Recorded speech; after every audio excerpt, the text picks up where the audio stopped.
Hello friends, नमस्कार। जय जगन्नाथ। आज व्यू आपण मान को किपर लगुच प्रथम कही देखुची जदि भल लगुवा निश्चित भाव में गोटे कमेंट माध्यम मत जनइबे। समस्त मनर कथा मत जनइबे वीडियो बा कमेंट माध्यम। तो सबुदिन पर आज नेउल मैंने बहुत गुड़े चढ़ई आसी प्रत्येक दिन सकाଳେ से चली आसती किचिरी मिचिरी शब्द करी मुझे किसी खाद्य पकई दिए। तो से माने सेव टिके खाइबा छणा सेव से माने खाइबा टिके बहुत भल पाती।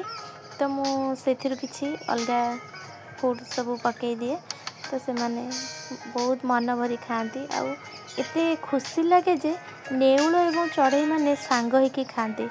देखंतु नेउल तार गोटे जगह खाऊ चढ़ई माने आसिकी किचिरी मिचिरी शब्द करी से माने भी तांकर खाद्य खाती किसी उड़ी जाती। पुणी चढ़ई बसारे किसी खाद्य थोदे आसी पुणी आसती खाइबापी एमती।